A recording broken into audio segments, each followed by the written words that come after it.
Hi, my name's Harmony, and 3 weeks ago, while I was in labor, wet, contracting, scared, my husband and mother-in-law changed the locks on our home and left me standing in the rain.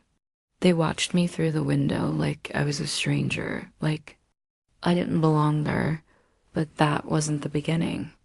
That was just the moment everything snapped. They planned it. Every move, the lock, the silence, the betrayal, so someone else could sleep in my bed while I screamed for help. You think that's the worst part? It wasn't. Want to know what came after? The drizzle had been falling since late afternoon. The kind that clings to your skin and settles into your bones. From my living room window, I could see the street lamps, casting halos of pale yellow over the slick pavement. It should have felt peaceful. My due date was just 2 weeks away, and the nursery upstairs was ready. Neutral tones, soft textures, a space I had poured my heart into. I'd been home most of the day, sorting through fabric samples for a client, pausing every so often to glance at the baby swing in the corner. I'd imagined Dorian and me sitting there in the evenings, watching our little one drift off to sleep. That picture kept me going for all the fatigue and the restless nights. Dorian had been at work managing the upscale furniture store downtown, and Vera, his mother, lived just across town. Her presence had always been constant, too constant. She had a way of slipping into decisions that weren't hers, as if my life was a space she could rearrange to her liking. It wasn't that I hadn't tried to get along. I'd smiled through her uninvited decorating tips and the way she'd subtly redirect conversations at family dinners, so my voice faded into the background. I told myself that once the baby came, she'd see me differently, not just as the woman who took her son, but as the mother of her grandchild. Maybe then we'd be on the same side. I was in the kitchen rinsing a mug when I heard the front door open. Vera's perfume, sharp and floral, hit me before I saw her. She stepped in like she owned the place, holding a glossy gift bag covered in pastel ribbons. "I was in the neighborhood," she said, her voice lilting like this was a casual drop-by. "Thought I'd bring something for thee, Bobby." I dried my hands on a dish towel, forcing a smile. "That's thoughtful, Vera." She set the bag on the counter and waited. I pulled out the tissue paper, revealing a crib set.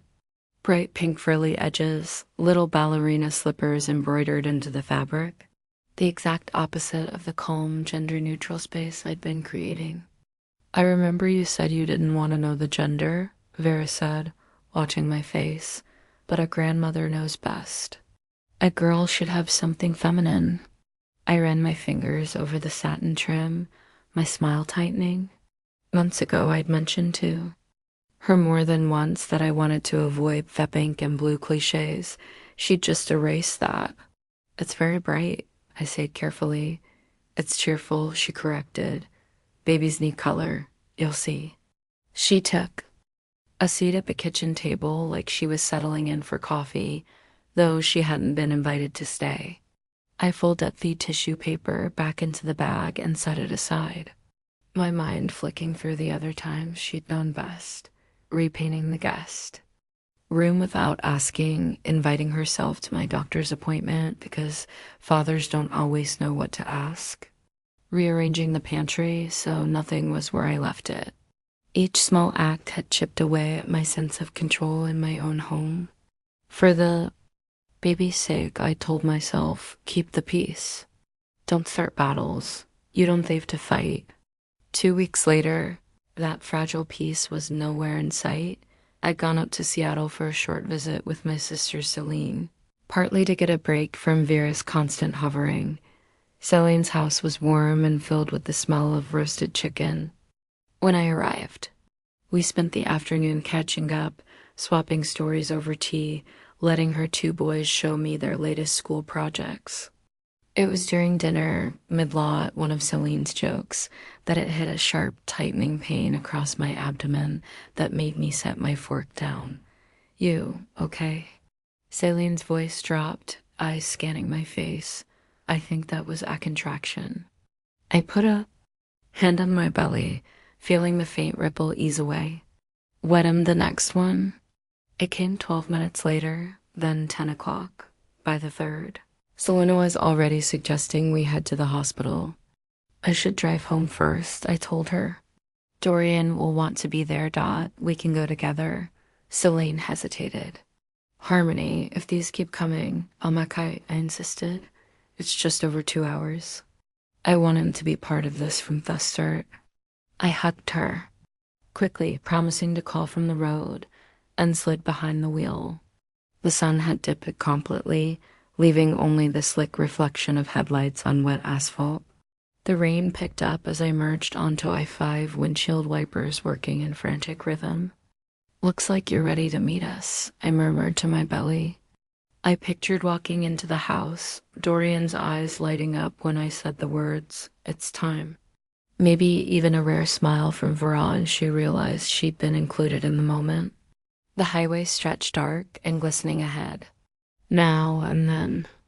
My phone signal dipped. Nothing unusual for this stretch, but it left me uneasy. I shook it off, focusing on the steady hum of the tires and the soft roll of the baby under my hand. The closer I got to home, the more my anticipation built, smoothing over the twinges of pain. This was it, the night our family would change forever. Turning onto our street, I spotted the warm glow spilling from our living room window.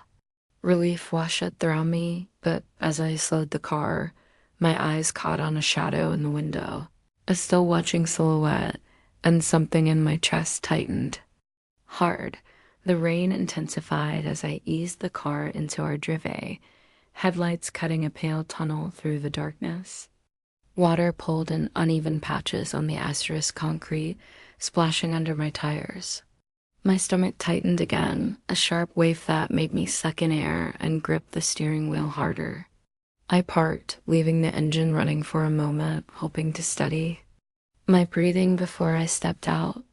Through the haze of rain on the windshield, I looked toward the living room window. The glow inside should have been inviting, but instead it seemed distant, unreachable. My eyes adjusted enough to make out two figures sitting on the couch.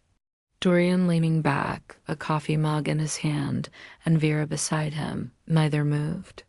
Neither looked toward the window as if they sensed me. I killed the engine and swung the door open. Cold rain hit me instantly, drenching the shoulders of my coat. One hand braced against the car. I forced myself upright, willing my legs to move despite the tightening in my abdomen. I fished my keys from my bag with trembling fingers already, imagining the warmth that would hit me when the door opened. The relief off stepping inside, telling Dorian, "It's time."